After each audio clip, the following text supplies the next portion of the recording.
Et on se tourne tout de suite vers la France où je joins maintenant Jean Bobéro, qui est sociologue lui aussi, historien, professeur de la chaire Histoire et sociologie de la laïcité à l'École pratique des hautes études, professeur émérite devrais-je préciser, et co-auteur, je le disais tout à l'heure, avec Micheline Milot de l'UQAM du livre Laïcité sans frontières. Il s'était beaucoup intéressé aux travaux de la commission Bouchard-Taylor.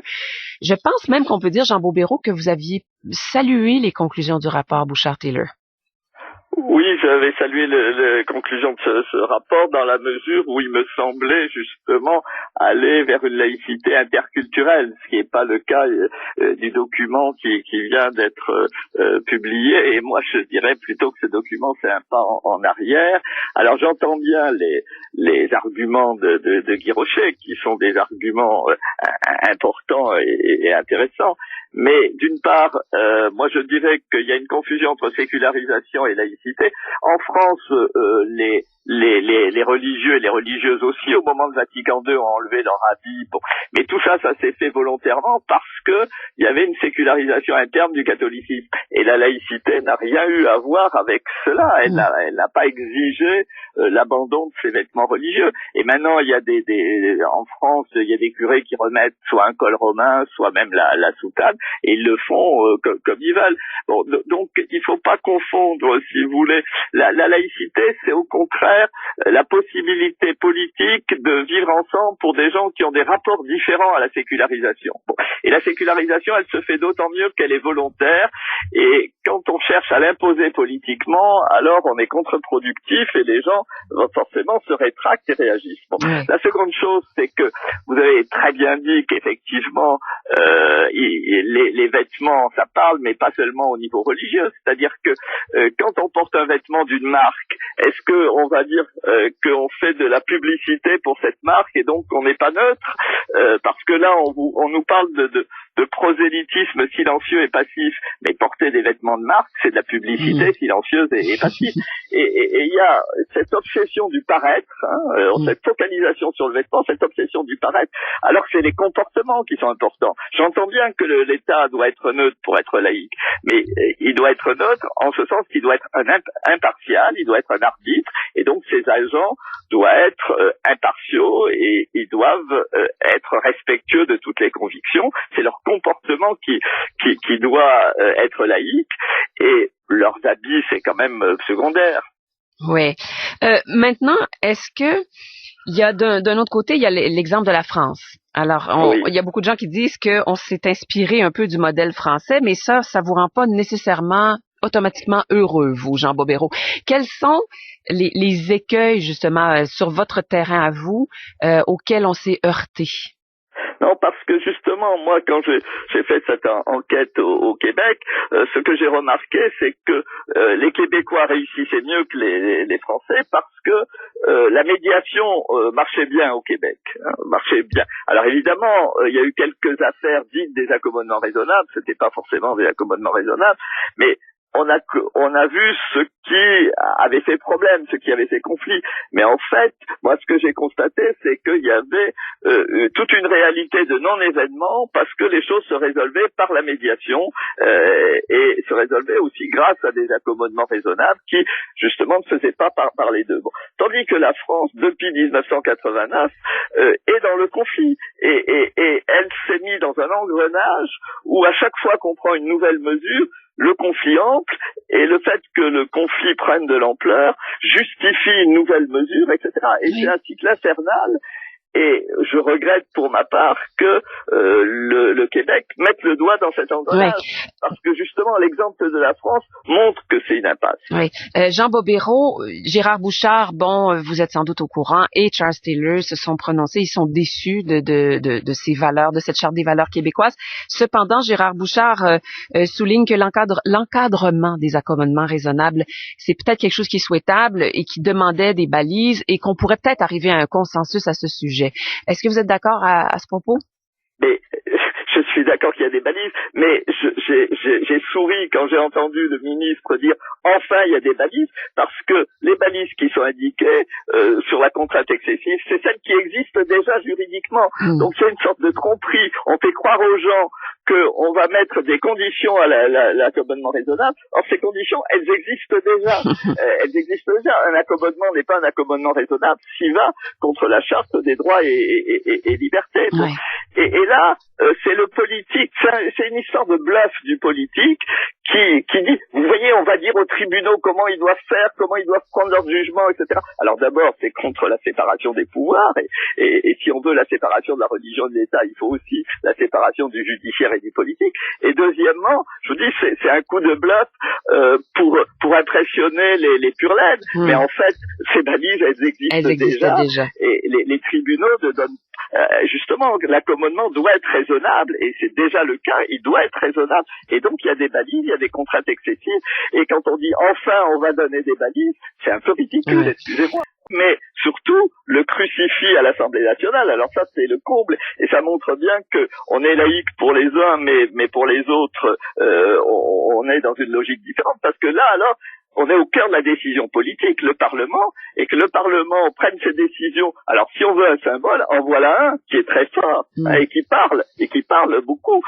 On prend la décision sous le crucifix. Et parler de patrimoine historique, d'abord c'est faux puisque ça date de la Grande Noirceur et pas de plus tôt. Et ensuite c'est une astuce, si vous voulez, c'est comme un magicien qui sort un pigeon de son chapeau en disant ben là il y a religion quand c'est l'islam ou quand c'est les juifs ou quand c'est les sikhs, et puis là c'est le catholicisme, là il y a patrimoine historique et donc on fonctionne de façon différente. Oui. Il faut pas se laisser pigeonner. Alors Jean Bobéro, c'était votre regard donc sur cette charte des valeurs québécoises. Je vous remercie beaucoup d'avoir pris le temps de la lire d'abord, parce qu'on vous a fait, vous avez pu lire le document hier. En tant qu'ami du Québec, et en tant que justement ayant dit que le Québec pouvait être un exemple pour la France, et je regrette qu'il y ait un pas en arrière où le Québec risque de se mettre dans ce conflit infernal que nous vivons en France depuis 25 ans. Merci beaucoup pour vos réflexions. Jean Bobéro, je rappelle, vous êtes historien et sociologue, professeur émérite de la chaire Histoire et sociologie de la laïcité. Un professeur d'instruction civique à Épinay, sur Seine, donc en Seine-Saint-Denis, avait interrogé pendant 2 heures ses élèves sur ce qui s'était passé et leur avait demandé comment ils se représentaient cet événement. Et la réponse la plus courante était de dire, c'est ce que dit l'une des élèves de façon particulièrement impressionnante, je ne suis pas française, si je le suis de nationalité, j'en sais rien, je ne sais pas ce que je suis, je veux me considérer comme une Française, mais donc dès qu'on me traite de sale arabe, ça me perturbe, ça me travaille. Je continue pas, il y a beaucoup de témoignages du même genre dans ce récit qui était très très précis et très très intéressant. Très visiblement, l'injonction à se fondre dans le fameux creuset républicain que la France adresse à ceux qu'elle accueille, même après 1, 2 ou 3 générations, cette injonction fonctionne pas, ou fonctionne très mal, et peut s'exprimer à travers des manifestations de ce genre qui sont évidemment condamnables et même incriminables, mais qu'il faut essayer de comprendre.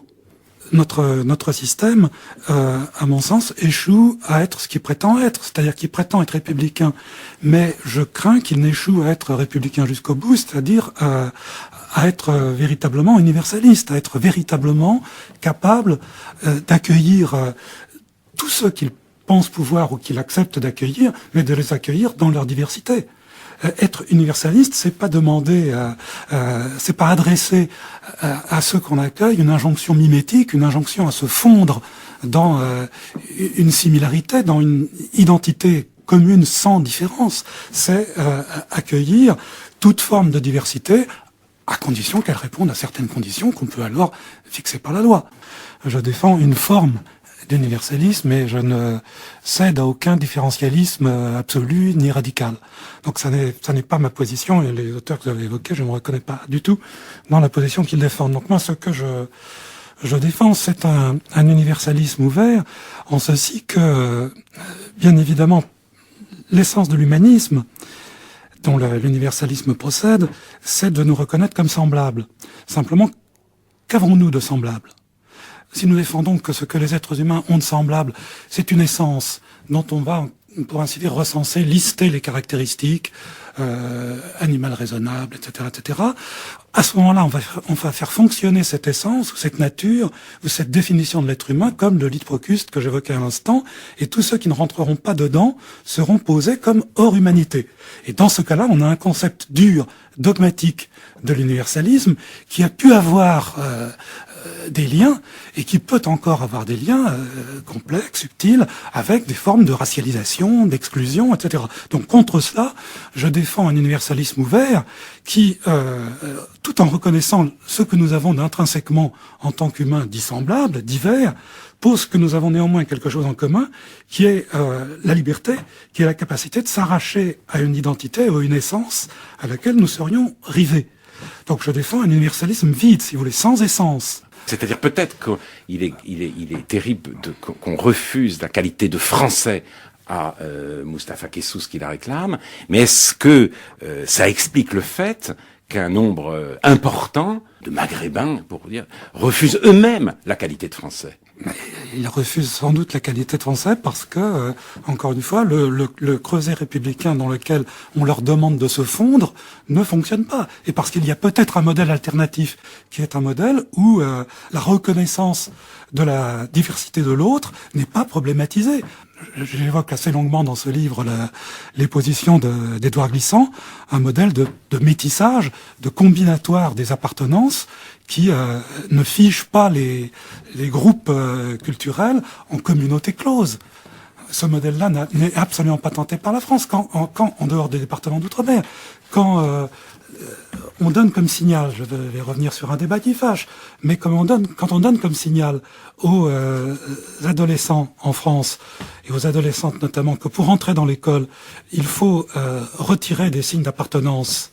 Quand on donne ce signal-là, on leur demande d'être comme les autres, de ne pas être ce qu'ils sont.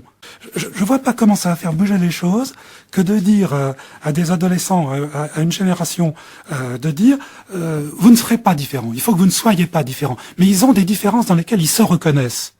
Votre démarche à vous, c'est une intégration par assimilation, non seulement politique, ce avec quoi nous sommes évidemment tous d'accord, mais en tirant de l'assimilation politique une assimilation culturelle qui fait disparaître les gens. Faut-il, au nom de la diversité, transformer la France en auberge espagnole? Dans la nouvelle version, la tentative qui n'est pas la mienne, que je ne pratique pas, mais de donner une nouvelle version du triptyque républicain, liberté, égalité, fraternité, en remplaçant fraternité par diversité. Diversité vient en 3.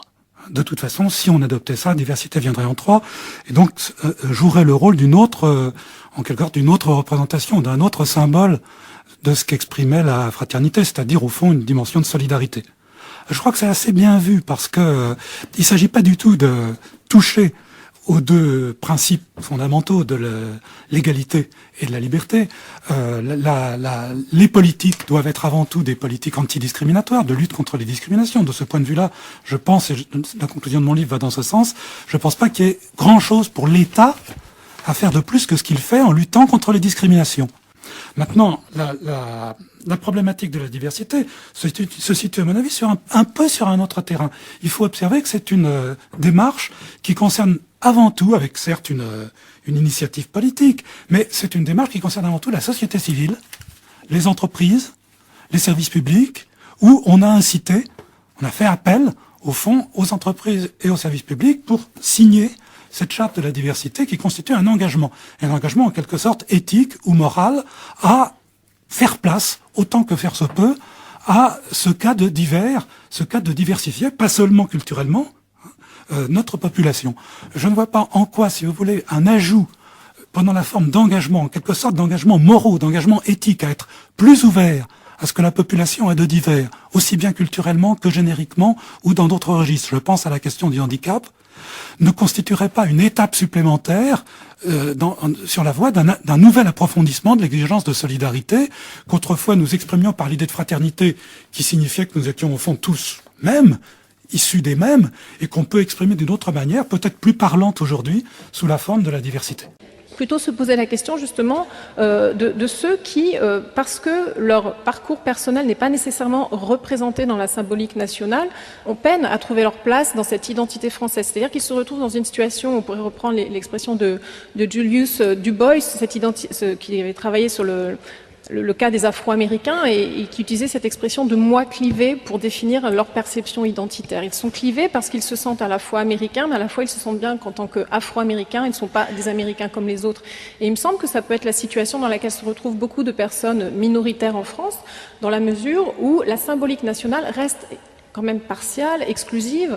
L'historien Gérard Noiriel a parlé de non-lieu de mémoire pour l'immigration en France, en montrant que nous n'avions pas, comme dans d'autres grands pays d'immigration, de lieu de mémoire pour honorer ce passé-là, pour honorer tout l'apport économique, démographique, culturel, humain que l'immigration a apporté à la France, et que nous restons dans cette idée que la France existait avant que l'immigration arrive en masse, alors que nous sommes de fait un grand pays d'immigration.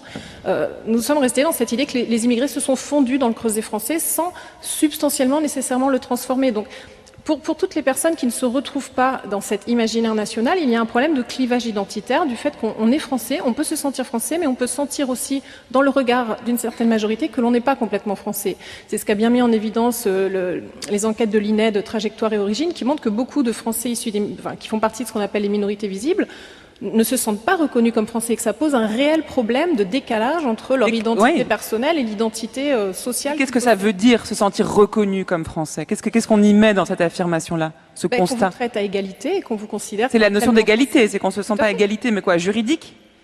Culturel, comment on définit? Je veux dire, être français, c'est être républicain, c'est donc être attaché à cette valeur de l'égalité, au fait que pour les républicains, il y a vraiment cette idée que c'est important pour nos relations politiques. Enfin, les républicains ont cette vision intersubjective de la relation politique, selon laquelle nous devons pouvoir regarder l'autre en face sans nous soumettre à sa volonté. C'est une idée que nous héritons de Rousseau, cette idée que vraiment nous devons pouvoir être à égalité. À partir du moment où vous avez des symboles, des normes culturelles qui font que certaines personnes sont considérées comme des citoyens de seconde classe, parce qu'ils ne sont pas pleinement français, une norme culturelle très largement répandue en France et considère que les personnes de couleur ne sont pas pleinement françaises. Alors évidemment, quand quelqu'un comme Nadine Morano le dit haut et fort, ça fait hurler tout le monde, mais si vous creusez un peu, beaucoup de gens auront cette idée que dans un quartier, si de plus en plus de personnes de couleur s'installent, ils ne se sentent plus chez eux. Quand on dit ça, c'est qu'on a intériorisé une norme de francité qui est associée à l'idée de blancheur, et ce qui est absolument contraire. Donc ça, c'est lié à des normes culturelles. Je vois votre voisin de droite secouer la tête.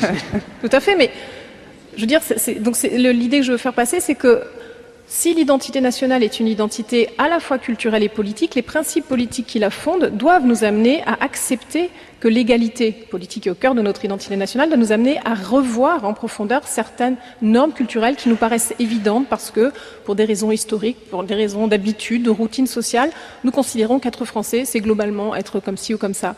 Et pour compléter ce que vous venez de dire, j'ajouterais qu'il ne faut certainement pas croire que l'école pourra résoudre tous les maux de la société française à l'heure actuelle et que l'identité française, comme je le disais tout à l'heure, passe essentiellement aussi par l'égalité juridique et politique, et qu'à ce titre, au-delà de la révision et de la pluralisation de notre symbolique nationale, ce qu'il convient aussi d'affronter, c'est ces problèmes d'inégalité, d'injustice. Je veux dire, si la justice, comme le disait Durkheim, est la dernière foi commune des peuples modernes, c'est aussi le déni de justice, le sentiment d'injustice quand on ne se sent pas reconnu, quand on se sent discriminé, et il y a suffisamment de faits quand même qui l'attestent, c'est ce déni de justice qui peut aussi expliquer qu'il y ait des phénomènes de marginalisation sociale, de ghettoisation, qui font que tous les maux qu'observent les professeurs dans certains quartiers difficiles ont des racines sociales profondes qui tiennent peut-être justement au fait que le régime républicain n'est pas à la hauteur de ses promesses. Durkheim le disait bien, je veux dire, cette solidarité organique, elle doit garantir aux individus la possibilité d'exprimer, il disait en ces termes, la force sociale qui est en eux, c'est-à-dire leur autonomie, leur personnalité, et il ne faut pas que des anciens préjugés relatifs à l'ancienne forme de solidarité, mécanique par similitude, donc des préjugés qui les ramèneraient à leurs origines, les empêchent de bénéficier de l'accès à la place qui devrait être légitimement la leur dans ce nouveau corps social. Donc tout ce qui empêche l'égalité des chances, toutes les formes de discrimination, de préjugés qui empêchent l'égalité des chances de se réaliser, sont des choses qui minent, comme le disait Durkheim, l'âme de la nation. Et c'est, à mon avis, ces injustices, quand elles ne sont pas réglées politiquement, qui vont générer des pathologies sociales. Alors, un dernier point, c'est peut-être sur la laïcité, juste.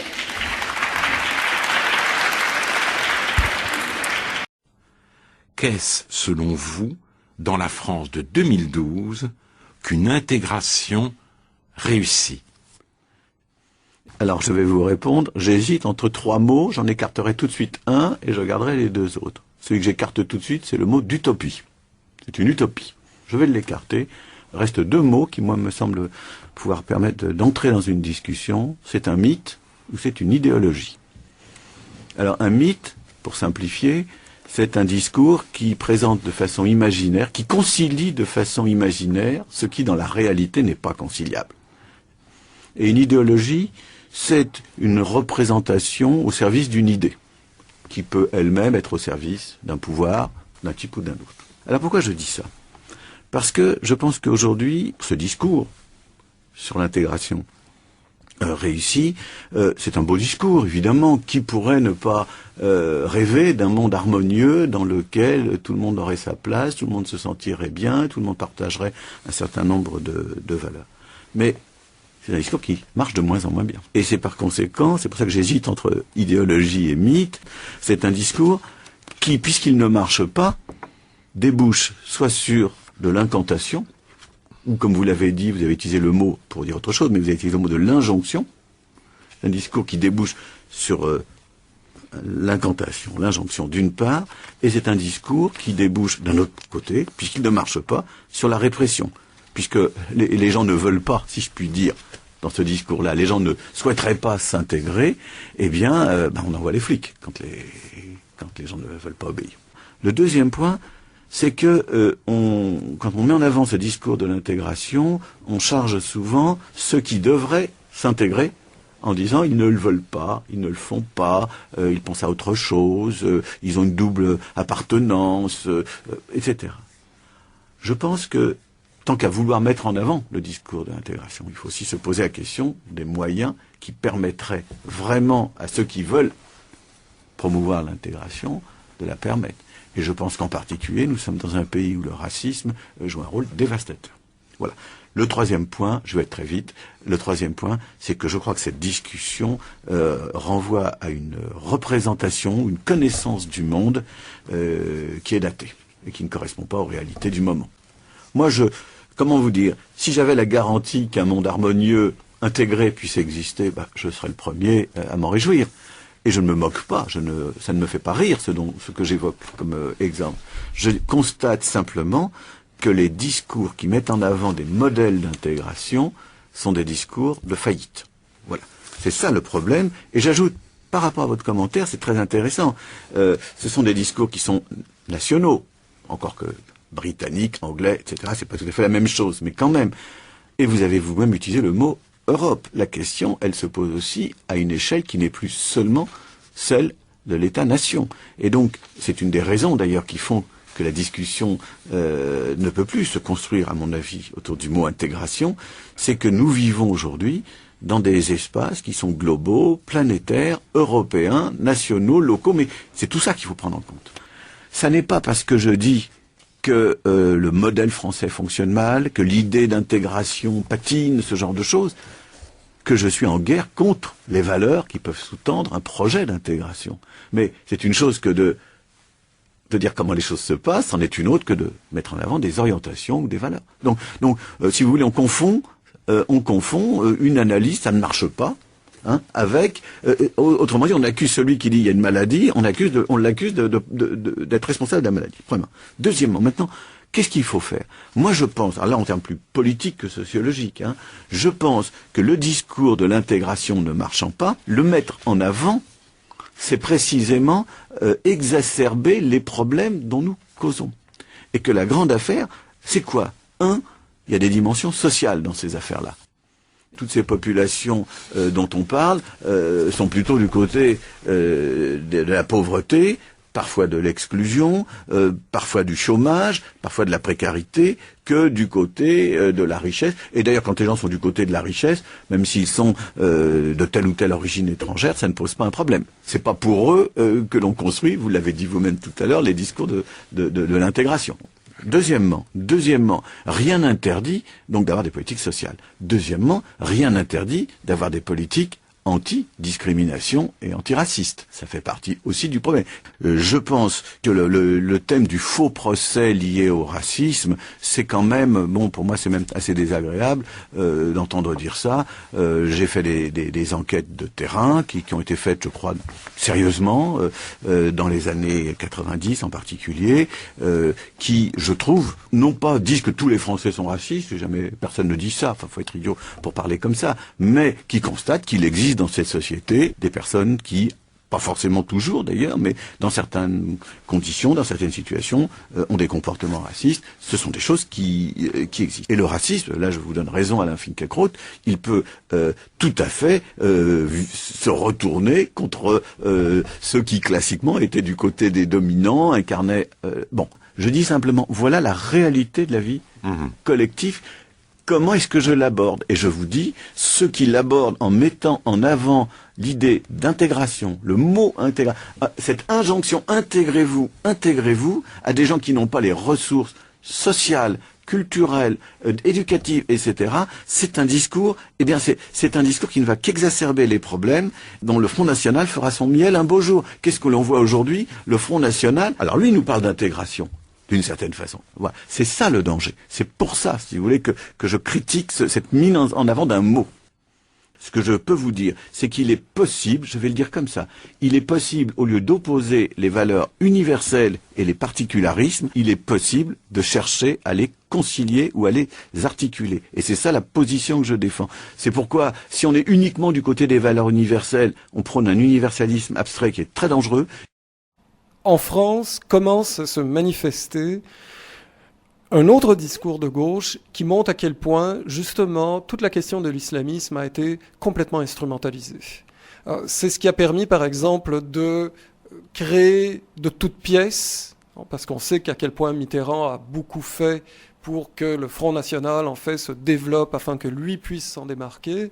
Et ça, c'est un jeu qui est extrêmement dangereux. Là, bon, évidemment, on pourra ne pas être d'accord sur cette manière de reconstruire l'histoire de France, et je ne me prétends pas du tout à l'histoire contemporaine de la France, je ne me prétends pas du tout spécialiste.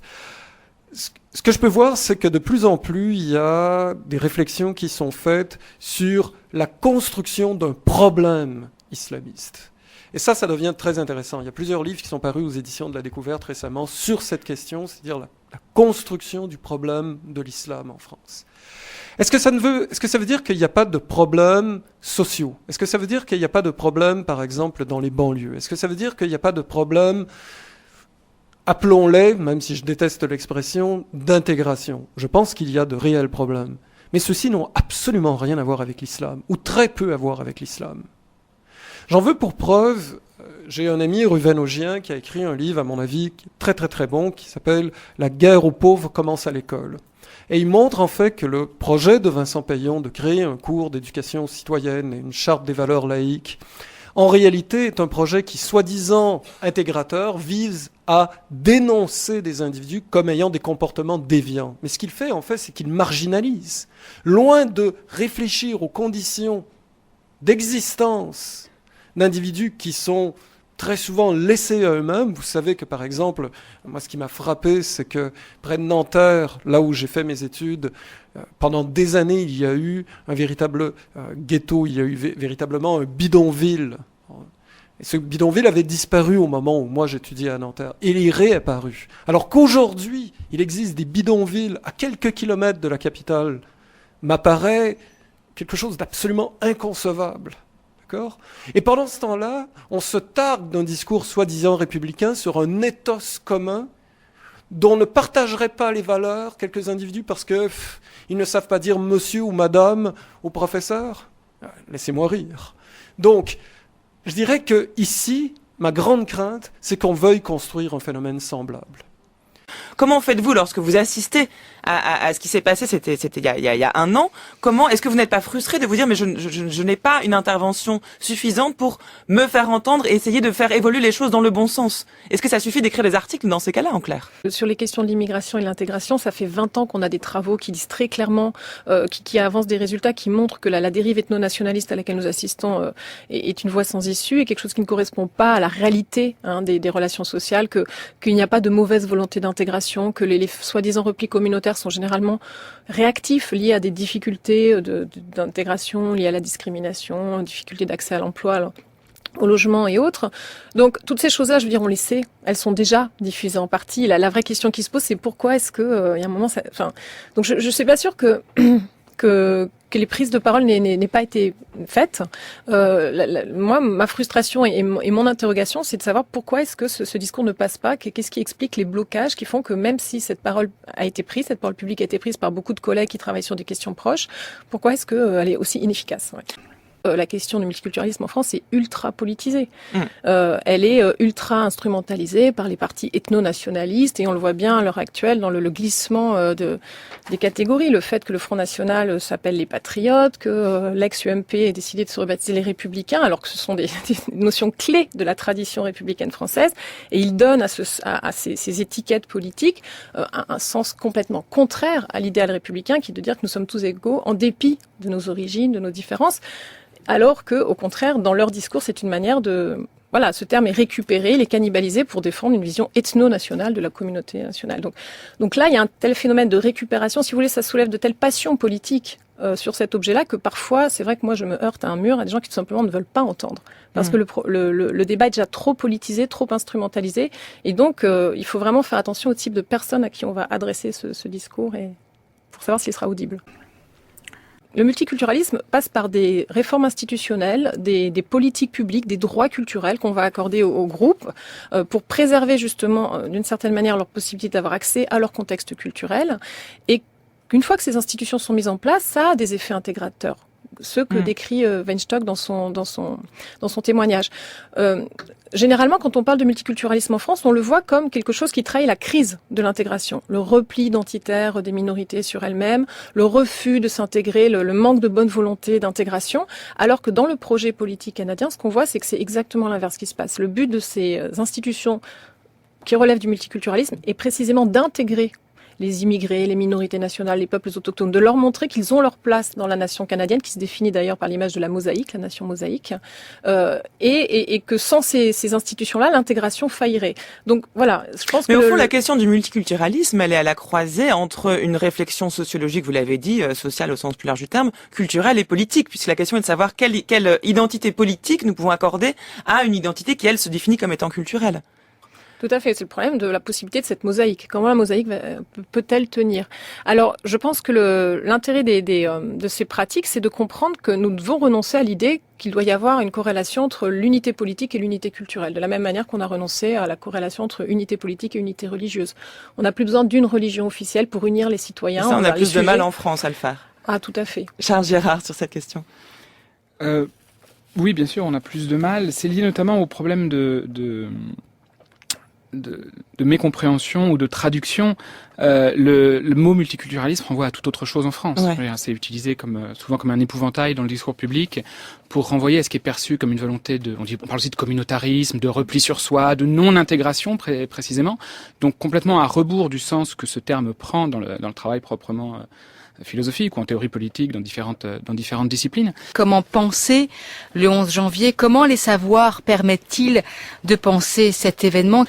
Alors, l'INED, comme tous les instituts de recherche, ont été invités. Alors, il y a eu le directeur du CNRS qui a pris cette initiative, mais auparavant déjà, l'Agence nationale de la recherche, et donc le département des sciences humaines et sociales dont je m'occupe, a été invité à lancer des appels sur les questions qui nous agitent. En réalité, il y a 2 ans déjà, j'avais introduit le thème de la radicalisation dans le programme, dans l'appel à projet de l'Agence nationale de la recherche. Pourquoi? Parce que j'ai vécu aux Pays-Bas en 2011, et aux Pays-Bas, dès 2011, c'était un grand sujet, avec une capacité pour les chercheurs universitaires de l'université de Leyde, d'Utrecht, etc., de travailler avec les spécialistes du ministère de l'Intérieur, par exemple. Le ministère lançait des appels d'offres auxquels répondaient les chercheurs. Et très vite, s'est posé la question de savoir... qu'est-ce que c'est la radicalisation? Est-ce que le salafisme est quelque chose qui est une espèce de mouvement quiétiste qui protège contre la radicalisation, ou est-ce que c'est au contraire l'antichambre de la radicalisation? En France, des chercheurs comme ceux de l'EHESS, par exemple, comme Farhad Khosrow-Khavar, ils pensent au contraire que le salafisme est une protection contre la radicalisation.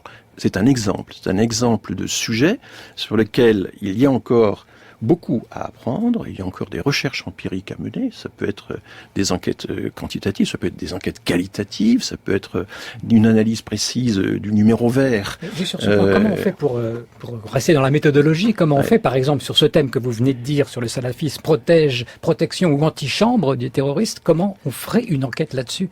À qui on s'adresse? Quelles questions on pose? Juste pour savoir comment vous travaillez. Ce sont typiquement des observations qualitatives, ce sont des méthodes de sociologie qualitative ou d'anthropologie. Ça consiste à accompagner des personnes, ça consiste à travailler avec les associations qui s'occupent de ces questions-là, qui se lancent dans les programmes de déradicalisation.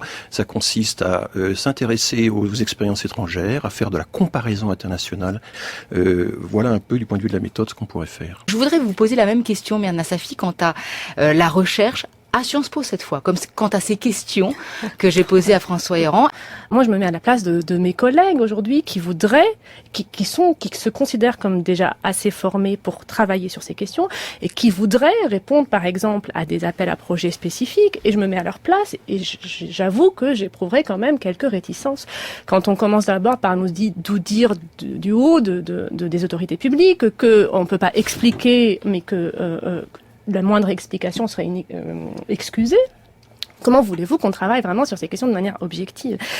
Le deuxième point que j'ai envie aussi de soulever, c'est que il y a aussi une forme de frustration, c'est-à-dire qu'il y a des experts qui travaillent, encore une fois, peut-être pas de manière aussi spécifique que le cadrage actuel, c'est-à-dire, mais qui travaillent sur des questions qui se rattachent à ces problématiques et qui se sentent frustrés parce qu'ils se disent aujourd'hui on nous dit venez nous expliquer ce qui se passe, mais pendant longtemps nous on explique quand même des choses. Par exemple, on a aujourd'hui une masse de données et d'évidence empirique assez importante sur les questions de discrimination en France. On a eu d'innombrables rapports sur ces questions. J'aimerais bien qu'on nous montre quand est-ce que les pouvoirs politiques ont écouté vraiment les chercheurs là-dessus. Donc voilà, on est un petit peu sur la forme assez frustrés. La masse de problématiques qui se rattachent et qui nous permettent de dessiner les contours et les conditions en fait d'émergence de ce phénomène de violence en France est très très large et elle dépasse la question de la radicalisation. Elle est, comme vient de le dire François Héran, liée à la sociologie de la religion. Il y a beaucoup de choses quand même qui sont faites. Toute forme de fondamentalisme d'ailleurs, qui est étudiée aussi dans les sciences sociales. Les questions urbaines, les questions d'intégration et d'immigration, les questions de discrimination, d'inégalité. Donc voilà, quelques thématiques où il y a quand même des chercheurs qui ont des choses à dire, qui permettent. Donc on a besoin d'un bilan d'abord, je pense, qui permet un petit peu de rassembler tous ces travaux issus de domaines assez différents, mais quand même qui permettent de tracer ce contour-là. Puis peut-être aussi s'interroger jusqu'où on peut aller dans l'enquête sur la radicalisation, répondre de manière très spécifique à cette question. On peut peut-être rentrer dans le vif du sujet. Est-ce que le Monde avait bien résumé le résultat de cette enquête en disant les enfants d'immigrés s'intègrent mais restent victimes du chômage et de la discrimination? Il y a une technique fondamentale qui est appliquée, qui est un peu la même technique que celle du testing. On envoie 2 CV ou 2 personnes totalement jumelles à cette différence près qu'elles ont une caractéristique qui les... Voilà.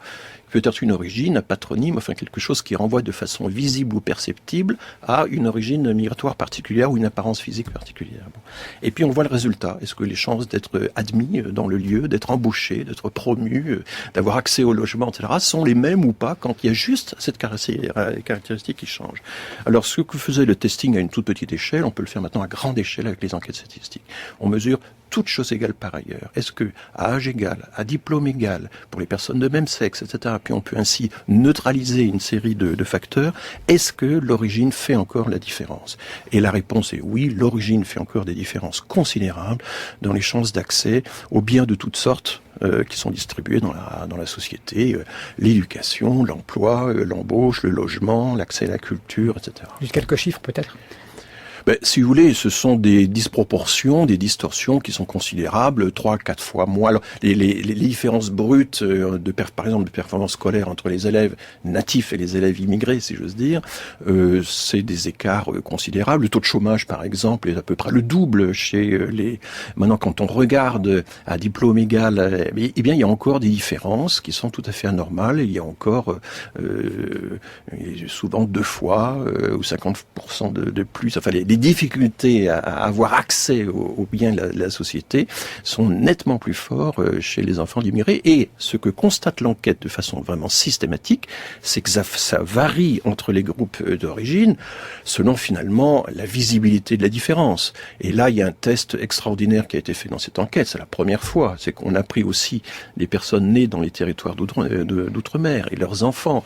On a des gens qui sont français depuis des générations et des générations, qui ont accès à la fonction publique, etc., mais qui néanmoins se disent discriminés et qui, de fait, dans leur trajectoire, ont expérimenté des discriminations. Pourquoi ? Manifestement, à cause de leur couleur de peau. Et là, de ce point de vue-là, ils sont à peu près sur le même plan, dans certains domaines, pas dans tous, que les personnes originaires d'Afrique subsaharienne, par exemple. Mirna Safi, vous qui avez travaillé sur la différence entre la perception et l'expérience, est-ce que les conclusions sont les mêmes quand il s'agit de ressentir les choses ou quand il s'agit de les vivre ?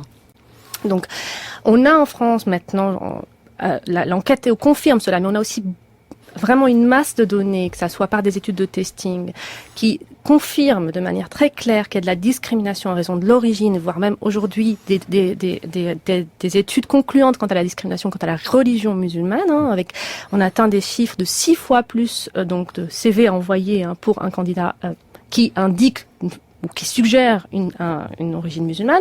Les testings qui montrent plutôt des discriminations à l'emploi pour les populations immigrées nord-africaines atteignent des chiffres de 2,6 fois ou 3 fois plus. Donc l'enquête Théo confirme cela, mais l'enquête Théo rajoute aussi un volant, on va dire, ou un volet subjectif, en montrant que aussi ces personnes-là, en fait, sont tout à fait conscientes du fait, et c'est un des résultats de notre petit chapitre, c'est qu'en fait, ça montre une forme de concordance, de logique, de cohérence entre un vécu de discrimination subjectif et aussi une mesure par les chercheurs de discrimination objective. Si vous voulez, le problème qui pointé vraiment par les auteurs de l'enquête, enfin, et Myrna va développer, c'est que à la deuxième génération, le sentiment d'être discriminé, notamment parmi les fils, c'est pas seulement, beaucoup plus que les filles d'ailleurs de maghrébins par exemple, est très fort. Et là, il faut bien comprendre pourquoi. La génération des parents, elle sait qu'elle a amélioré son sort en migrant. Elle ne le nie pas, ça a été très dur, elle a été un peu invisible, il se levait à 5 heures du matin pour aller travailler dans des usines que personne ne voyait, ça c'était les années 60-70. La seconde génération, elle est visible et elle n'a aucune, on ne voit pas pourquoi, elle prendrait comme référence le pays d'origine des parents. Ce que la génération prend comme référence de comparaison, ce sont leurs camarades de même âge, c'est la génération du même âge née en France. Et là, cette comparaison, évidemment, déclenche des frustrations et une perception de discrimination très très forte. Et comme le disait Myrna, c'est vraiment un des grands apports de l'enquête Théo de montrer que les discriminations objectives vraiment varient de la même façon que les discriminations ressenties. Et d'ailleurs, les discriminations ressenties à plusieurs niveaux. Un discours général sur la discrimination, une réponse à une question très générale, avez-vous été discriminé? Et un discours très circonstancié qui demande si on a eu telle ou telle expérience, de relater des expériences dans des domaines très précis. Donc que ce soit la discrimination objective, c'est-à-dire des trajectoires interrompues, anormalement infléchies, ou les expériences précises ou générales, tout ceci concorde.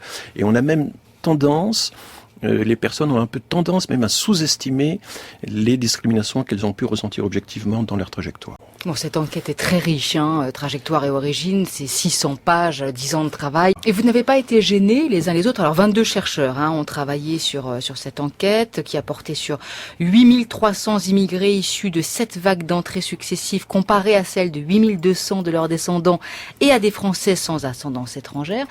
Vous êtes donc le centre d'études éthiques des universités montréalaises. Vous avez une fine expertise. Trop peu souvent, nous avons dans ce débat-là pu avoir le bénéfice d'études et d'analyses. Moi, je veux vous entendre votre voix plus longuement que celle du ministre que je viens d'entendre présentement. Je vous cite à la page 12. Il nous paraît évident que l'État a un rôle fondamental à jouer pour favoriser une compréhension de la diversité, puisque des décisions politiques peuvent enclencher des mécanismes d'exclusion à l'égard des minorités et de racisme à l'égard des minorités. Ces mécanismes sont déjà à l'œuvre et nos chercheurs les ont documentés. Et vous faites donc, évidemment, à votre point 7, page 16, la discrimination quant à l'accès au travail. Vous dites le Québec, société située en Amérique du Nord où la liberté de conscience et la liberté d'expression ont toujours un statut central. J'aimerais, là, puis je vais rapidement, vous entendre sous deux aspects. De un, le message que ça envoie de dire public, parapublic et les sous-traitants de l'État, ça c'est plus de 600 000, aucun signe religieux. Le message que ça envoie quand on essaie du même souffle d'avoir le discours d'un État qui est diversifié, qui fait la place à la diversité, qui est une richesse. J'aimerais vous entendre là-dessus et j'aimerais également vous entendre sur le postulat ou la présomption, indépendamment des nombreuses heures et années de cours d'éthique. Si vous avez un signe religieux, j'ai une présomption de votre mauvaise foi, présomption que vous allez vouloir faire de nouveaux adeptes ou que votre croyance, qui est un système de valeurs qui vous fait évidemment de bons et de bonnes citoyens et citoyennes, votre croyance viendra contaminer votre professionnalisme. J'aimerais vous entendre là-dessus. Dans une société où c'est sécularisé que la nôtre, une sécularisation qui atteint les croyants dans toutes les religions, et ça, c'est très documenté, le rapport de proximité, de distance par rapport aux normes de leur religion est manifeste chez tous les croyants dans toutes les religions. Alors, il est évident qu'on ne peut pas imputer à quelqu'un qui porte un signe religieux ou qui n'en porte pas d'adopter des normes malveillantes à l'égard d'autrui qui pourraient lui faire du tort. Cela dit, on remarque que quand les individus dans une société commencent à avoir de la suspicion à l'égard d'autrui, une suspicion qui n'est fondée que sur leurs propres préjugés personnels. Alors, une suspicion qu'une personne de peau noire va probablement servir de façon plus adéquate, plus bienveillante, quelqu'un, une clientèle de la peau noire ou même chose pour le handicap, etc. Si l'État se met à renforcer d'un point de vue institutionnel cette suspicion à l'égard d'un certain nombre de personnes, ça légitime du coup les membres de la société à exercer la même suspicion à l'égard d'autrui. Et d'autres éléments documentés que nous avons, si l'État, par l'institutionnalisation de certaines lois, manifeste une suspicion à l'égard de personnes, par exemple, qui portent un signe religieux, mais ça peut être à l'égard de la couleur de la peau dans d'autres contextes. Quand ces individus sortent du contexte institutionnel étatique et, par exemple, doivent aller chercher un logement, leur signe religieux ou la couleur de leur peau, ils l'ont avec eux. Alors, pourquoi la personne qui doit, par exemple, louer ou non un logement à cette personne ne serait pas tout à coup aussi méfiante que le gouvernement peut l'avoir fait en légiférant pour interdire ces signes-là comme étant présumés nocifs lors de l'exercice de leurs fonctions professionnelles? Ou donc noter effectivement, on dit beaucoup, parce que là, demain matin, ce serait 600 000 Québécoises, Québécois, public et parapublic, et plus les entreprises, les employés des PME et des entreprises donnant des services au gouvernement ou recevant une subvention. Avez-vous vu un phénomène de vase communicant? Et l'avez-vous constaté? Si le gouvernement met le standard à ça, comme on dit, présomption que tu as un signe religieux, tu as une croix, et que, donc, c'est de facto fautif, tu dois l'enlever. Avez-vous vu, dans vos études, que ce soit au Canada ou ailleurs dans le monde, un système de vase communicant où là également, vous venez d'en faire état, les entreprises et les organismes autres que publics et parapublics vont de facto adopter la même méfiance? Effectivement, puis on le voit présentement en France. Alors, mes collègues chercheurs sont extrêmement inquiets. Notamment, pas plus tard qu'hier, il y a eu une entreprise privée située dans une banlieue où il y a pratiquement 100% uniquement de personnes immigrées dans des situations largement défavorisées et qui, même si la loi ne s'applique pas en France aux entreprises privées, veut étendre la loi aux entreprises privées avec l'interdiction de signes religieux, quels qu'ils soient, dans son entreprise. Alors, effectivement, il y a un danger non seulement de vase communicant, mais de présomption et de préjugés entretenus, je dirais, institutionnellement et systématiquement à l'égard de certaines catégories de personnes et pas d'autres. Alors, j'ajouterais aussi que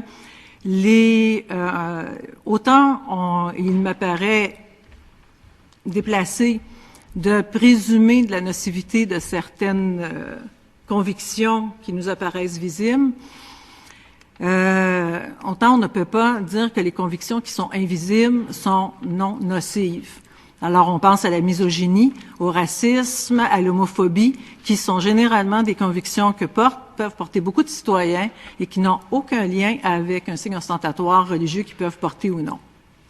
J'aimerais également, on parle au niveau social, et vous avez un exemple tout à fait frappant. La France ne peut pas être un modèle d'intégration et d'accueil, et c'est pas un argument que de dire, en France, ils l'ont fait, on doit le faire nous également. Ça tient pas du tout la route, c'est des raccourcis intellectuels. J'aimerais vous entendre maintenant, pas au point de vue social, mais au niveau de l'individu. Vous parlez en page 16 du phénomène de banalisation de l'identité religieuse.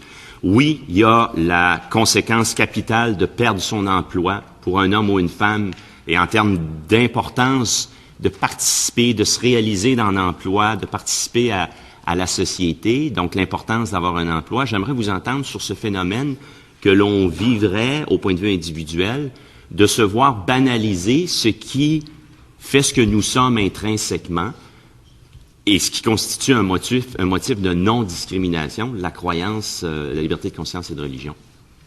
On a des recherches qui révèlent que les victimes de préjugés, de ceux qui se voient exclus, non seulement souffraient d'une estime de soi négative, mais se sentaient plus tristes, plus stressées et plus dépressives que celles qui ne subissaient pas ce genre d'abus.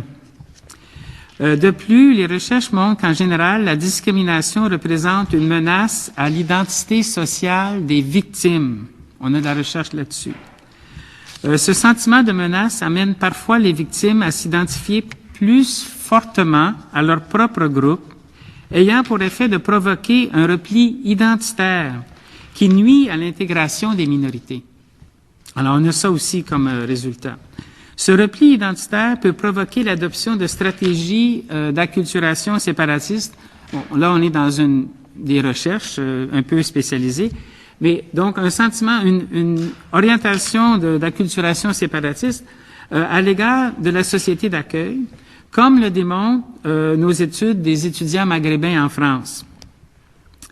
Attention, le repli identitaire isole les minorités et peut mener à l'intégrisme. En somme, la discrimination indirecte de la Charte mine la cohésion sociale du Québec. Et on le voit en France, il y a des quartiers de non-droit en France pour ceux qui sont exclus de la société française, surtout des Maghrébins.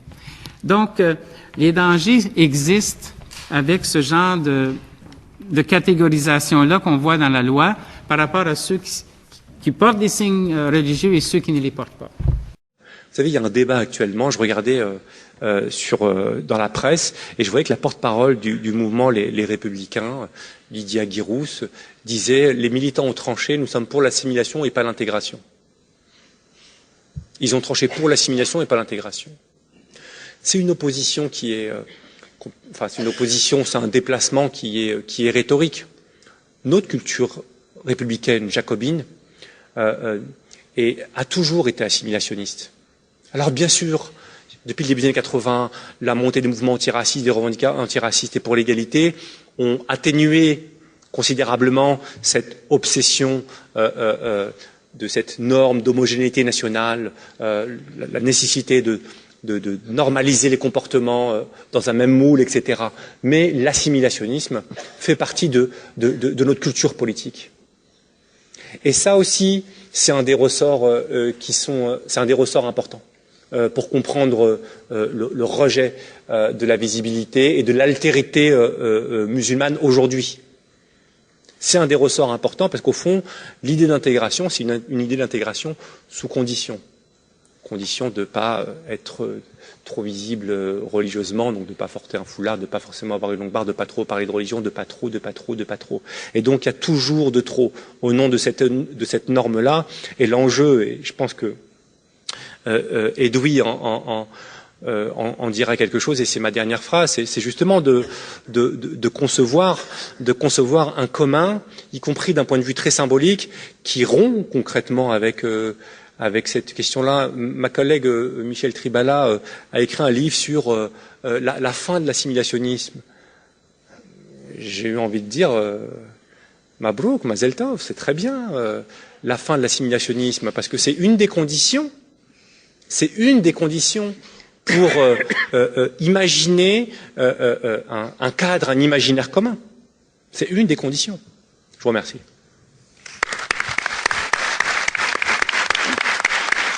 Mais je voudrais évidemment commencer avec vous par cette actualité très sombre, terrible, dans laquelle nous vivons ici à Paris depuis maintenant plus d'une semaine.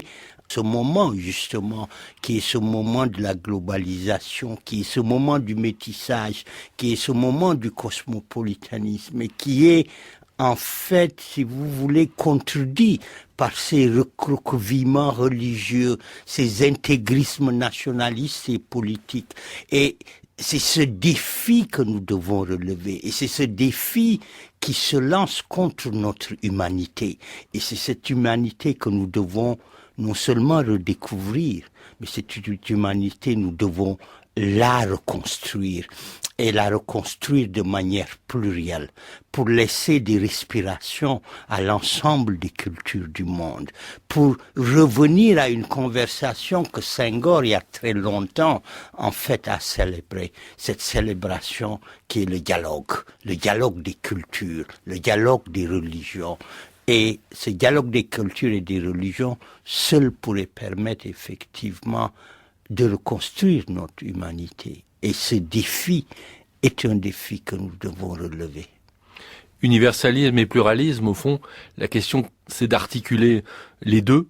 Je crois que le fait de travailler depuis maintenant aux États-Unis vous a fait prendre conscience de l'importance du pluralisme. Là-bas, il y a une tradition philosophique de pensée très très forte du pluralisme, des différences, sans doute davantage que dans notre modèle républicain français traditionnel qui préfère souvent voir les choses telles qu'elles devraient être plutôt que les choses telles qu'elles sont.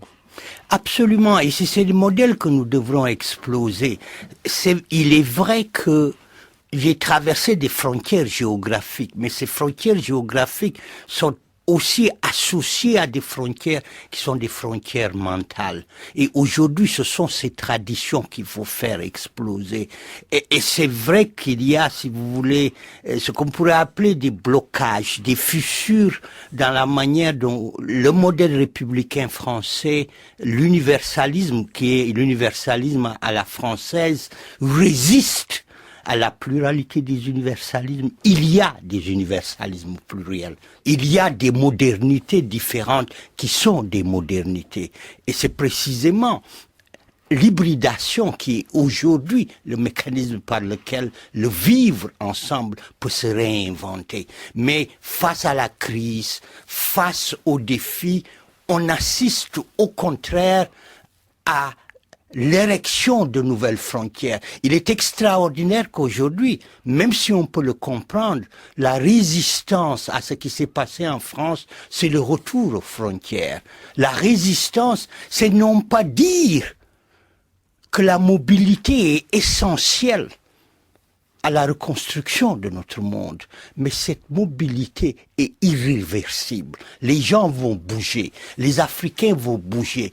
L'ailleurs est devenu là où, en fait, il y a possibilité de se réinventer. C'est ce que je dis. L'Afrique s'invente partout dans le monde, pas seulement l'Afrique. La France, c'est la même chose. Et aujourd'hui, accepter les différences culturelles, accepter le pluriel, c'est se donner les moyens de voir l'autre et de lui dire nous sommes différents, mais nous pouvons vivre ensemble. Nous sommes différents, mais nous pouvons mettre des choses ensemble. Et vous pensez que en France, à cause d'une certaine tradition à la fois historique, philosophique et politique, nous avons un problème particulier avec cette nouvel universalisme, ces universalismes, disiez-vous. En tous les cas, cette idée de partager cet objectif de mise en commun le plus large possible de toutes les cultures, parce qu'au fond, nous aurions un problème avec le fait de perdre le monopole de l'universalisme. Absolument. Et c'est ce modèle de cet universalisme qui pose des problèmes. Me retrouver aux États-Unis m'a permis de comprendre effectivement, parce que c'est déjà un monde ouvert. L'université américaine est très différente de l'université française. Il y a des départements comme l'un des départements où je suis, le Moyen-Orient, l'Asie et l'Afrique, mais 80% des enseignants de ce département ne sont pas américains. Les Américains sont. Mais le modèle américain aussi est un modèle, comme disait un historien américain, un des grands historiens américains, Michael Kamen. C'est un modèle qui repose sur le paradoxe instable. C'est un modèle qui tend à l'équilibre, mais un équilibre conçu toujours comme un équilibre provisoire. Dynamique. Dynamique. Donc, et qui se renouvelle en s'épuisant, si vous voulez, et qui s'épuise par la rencontre et qui porte sur le pluralisme. Et ce pluralisme est la base du système politique américain. En France, le rejet du communautarisme est en contradiction flagrante avec l'impossibilité de peser sur le système politique, sur le système culturel, sur le système éducatif, si on n'est pas une communauté. Donc la communauté est l'unité par excellence de ce système. Et c'est ça, et cette communauté, elle peut être ethnique, les Italo-Américains, elle peut être raciale, les Afro-Américains qui sont la seule race américaine, ils ne sont pas considérés comme une ethnie, mais aussi les homosexuels, c'est la même chose. C'est l'idée qu'on est une communauté, qu'on doit être représenté. Et dans toutes les institutions, l'idée que la diversité est porteuse de progrès, que c'est la meilleure chose, c'est cette idée qui fonde le plural. Donc ça veut dire que il y a des modèles différents. J'ai parlé mais le modèle anglais, c'est la même chose. La Grande-Bretagne s'appelle le Royaume-Uni. C'est la reconnaissance d'unités différentes qui s'assemblent. Donc, le modèle d'une république une et indivisible, elle est française. La République américaine n'est pas une et est divisible. C'est comme le rapport du religieux au politique. Aujourd'hui, les spécialistes de ces relations utilisent le mot laïcité en français dans leur texte en anglais parce que la laïcité française, elle est presque exclusive. Elle a été copiée par Atatürk, le passage de l'Empire ottoman à la République turque. Mais à l'opposé, ils disent aujourd'hui le sécularisme pour tout ce qui n'est pas français est turc, pour montrer effectivement que le modèle français se réduit. Donc il y a aussi plusieurs laïcités, il y a aussi plusieurs modernités. Mamadou Diouf, on a entendu ce que vous dites des différences entre la société française et la société américaine, de ces modèles et de ces réalités concrètes. Est-ce que vous voyez un lien entre le fait que nombre de ces intellectuels africains francophones que je citais en commençant cette émission, dont vous faites partie, ont choisi d'aller travailler dans ce contexte américain? Peut-être parce que ils s'y sentent plus à l'aise pour travailler, pour réfléchir. Peut-être qu'en France, les choses sont plus compliquées, que la société est moins ouverte aussi à l'égard de ce type de profil. Et cela a ou aurait, je ne sais pas ce que vous en pensez, des conséquences assez importantes pour la société française aujourd'hui et son rapport au passé en particulier. Mais vous avez utilisé un mot qui est un mot très important et qui est un mot qu'un de mes collègues que vous avez cité, Souleymane Bachir Diagne, utilise, la notion de société ouverte, qu'il emprunte à la fois à Bergson et au philosophe pakistanais Iqbal, Mohammed Iqbal. Et ce qu'il veut dire, c'est justement cette société qui est capable de s'adapter, cette société qui est capable effectivement de s'ouvrir et de créer des territoires pour des communautés qui ne sont pas, contrairement à ce qu'on pense dans la perspective française, des sociétés, si vous voulez, des territoires fermés, mais qui sont au contraire des territoires passerelles, qui permettent à des gens effectivement de constamment construire une unité, je le dis encore, sur la base de la reconnaissance de la différence, sur la base que vous mangez du porc, que j'en mange pas, que vous buvez du vin, que j'en bois pas, que vous portez pas une robe que j'en porte, mais aussi sur la base que je peux passer de l'un à l'autre. Parce que l'identité, dans ces cas-là, devient une identité plurielle. Je ne suis pas seulement sénégalais aux États-Unis, je suis noir. Et quelquefois même, certains de mes collègues disent que je suis un black French. Leur compréhension de qui je suis ne peut pas s'arrêter à mon origine africaine, ne peut pas s'arrêter à mon éducation française. Ce que l'Amérique offre, c'est effectivement, pour des gens privilégiés comme nous, il faut le dire, c'est un espace où on peut être soi et négocier avec les autres. Et les autres, ce ne sont pas des autres qui portent une identité qui serait une identité citoyenne. Ils sont américains, mais beaucoup de mes collègues ne le sont pas. Ils sont anglais, ils sont français, ils sont sénégalais, ils sont ougandais, etc., etc. Et c'est cette plasticité de la société, c'est cette capacité d'entrer et de sortir, de bouger dedans, de faire des alliances. C'est cette capacité de penser sans qu'on vous dise, comme le président Sarkozy l'a dit une fois, la France, on l'aime ou on la quitte. C'est l'idée que être américain, c'est toujours différent. On est américain différemment. Et quand on a des enfants aux États-Unis comme moi, on sait, mes enfants sont différents. Leur identité, la manière dont ils s'inscrivent dans cet espace, qui est un espace multicolore, est différent. Parce que ça repose sur une autre chose qui est importante. Ce que je suis, c'est le choix que je fais. Personne d'autre ne fait ce choix pour moi. Aujourd'hui, la seconde génération d'Africains qui est née aux États-Unis, qui n'a pas rejoint ou qui ne rejoint pas la communauté africaine-américaine, a décidé d'être américaine-africaine. Ils ont inverti les deux notions. Et c'est ça, la France ne l'offre pas. Là, je veux dire, la notion identitaire, la qualification identitaire est tellement forte dans la distribution des rôles qu'il est très très difficile, et c'est vrai, je dis pas pour un Français, pour un Africain d'origine africaine, de se retrouver dans une société qui se pense à partir d'une définition des origines.